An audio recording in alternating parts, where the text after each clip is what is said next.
पहली सदी के दौरान जब रोमियो ने बहिरा रोम की दुनिया पर हुक्मरानी की, सल्तनत के मशरिकी सिरे पर एक निचली सतह पर इंसदाद सकाफत तहरीक ने सर उठाया। जी हाँ, ये यहूदी लोगों के दरमियान शुरू हुई जो सदियों से इस दौर की दुनिया में बिखरे हुए थे। वो चाहे जहाँ भी रहते और जो कोई भी जबान बोलते, उन्होंने अब्राहम के घराने के तौर पर अपनी शनाख्त को बरकरार रखा और एक ही सच्चे खुदा की इबादत करते रहे। और हर साल पाक त्योहारों के लिए उनको यरूशलेम जाना पड़ता था। उन्हीं में से एक ईद के दौरान जायरीन का सामना यहूदियों की एक जमात से हुआ जो हर किसी की मकामी बोली में बात कर सकते थे। जी हाँ, वो यसु मसीह नामी एक आदमी की कहानी सुना रहे थे जिसको रोमियों से सजाए मौत दिलवाई गई थी। उनका दावा था कि वो मुर्दों में से जी उठा था और अब बनी इसराइल और सारी दुनिया का हकीकी बादशाह बन गया था। और ये यसु अब लोगों को दावत दे रहा था कि वो उसकी कायम करदा अकदार को अपनाएं, उसकी बादशाही के तहत जिंदगी गुजारें जो कि खुदा की बादशाही कहलाती है। और हजारों यहूदियों ने यरूशलेम में कयाम और इस तहरीक में शमूलियत इख्तियार करने का फैसला किया। ये तहरीक हुजम और असर रसूख में बढ़ती गई और उससे लोगों की हिमायत हासिल हो गई। लेकिन यरूशलेम में हैकल के सरदार उसके मुखालिफ थे। वो इस सारी चीज को एक खतरनाक मजहबी फिरके के तौर पर देखते थे और उन्होंने इसके स्तिफनस नामी एक रहनुमा को कत्ल भी कर डाला था। अब यरूशलेम उनके लिए महफूज नहीं रहा था और इसीलिए ज्यादातर पैरोकार एक नवाही इलाके यहूदिया को भाग गए। और शायद आपका ख्याल हो कि ये कहानी का इख्तिताम है, लेकिन दरअसल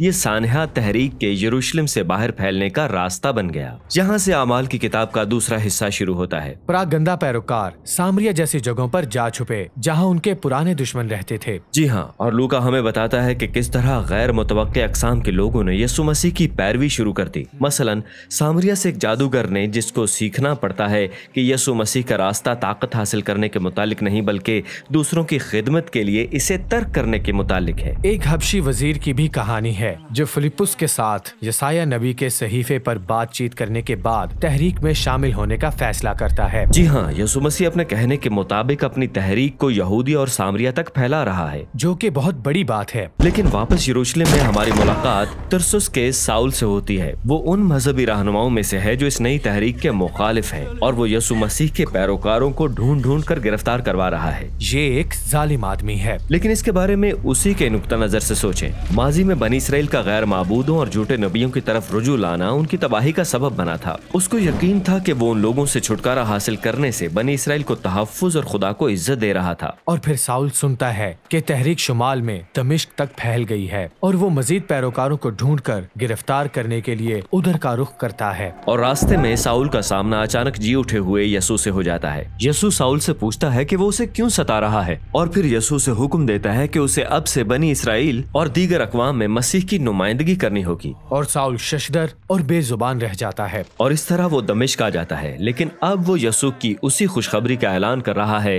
जिस पर वो पहले हमला कर रहा था। और किसी को ऐसा कुछ होने की तवक्को तक न थी मुकम्मल तौर पर। और आगे जो कुछ हुआ वो भी ऐसा ही था। कैसरिया शहर में कर्नेलियस नामी एक रोमी सूबेदार था और वो हर उस चीज की नुमाइंदगी करता है जिससे यहूदी लोग रोमी तसल्लत की बाबत नफरत करते थे। एक फरिश्ता उस पर जाहिर होता और उसको बताता है कि वो पतरस नामी आदमी को बुलाए। बस पतरस आता है और कर्नेलियस और उसके दोस्तों और खानदान को उसके घर में इकट्ठा पाता है। जी हाँ, और उसका यहाँ आना काबिल मुजम्मत है। यहूदी लोग रसूमाती नापाकी से बचने के लिए गैर यहूदियों के घर में दाखिल नहीं होते थे। तो पतरस क्या करने जा रहा है? हाँ, इससे पेशतर पतरस ने एक रोया देखी थी। खुदा ने उसको नापाक जानवरों से भरी हुई एक चादर दिखाई और कहा कि इनको खा। और पतरस के लिए ये हैरत की बात थी। पतरस कहता है, मैंने कभी कोई हराम या नापाक चीज नहीं खाई। और खुदा जवाब देता है, जिसको मैंने पाक ठहराया है तू उसे नापाक ना कहे। और फिर रोया खत्म हो गई। तो क्या पतरस एक नई ग़िज़ा शुरू करने जा रहा है? नहीं, वो एक इसराइली है। उसने अपनी सारी जिंदगी खाने पीने के मुतालिक उन यहूदी कवानीन का एहतराम किया है। रोया पतरस को उस वक्त नापाक गैर यहूदियों में खड़े होने के लिए तैयार कर रही थी और वो समझ जाता है कि खुदा ऐलान कर रहा है कि ये लोग भी अब्राहम के खानदान का हिस्सा हैं। और फिर पतरस फैसला करता है कि वहाँ कयाम करके उनको यसु मसीह के बारे में बताया जाए। और रूहुल कुद्स का ज़हूर वैसे ही होता है जैसे पेंतिकुस्त के दिन हुआ था, लेकिन इस बार रोमी सूबेदार और उसके गैर यहूदी खानदान के लिए। तहरीक फूट पड़ी है और इस तरह पीछे यरूशलेम में पतरस दीगर रसूलों को बता रहा है कि उसके साथ क्या हुआ है। और उन्हें बहुत बड़े तिजारती शहर शुमाली अंताकिया से भी यसु पर ईमान लाने वाले गैर यहूदी लोगों की खबरें मौसूल होना शुरू हो जाती हैं। चुनाचे वहाँ के हालात का जायजा लेने के लिए बरनबास नामी आदमी को भेजा जाता है। बरनबास अंताकिया में यसु मसीह की तहरीक जिंदा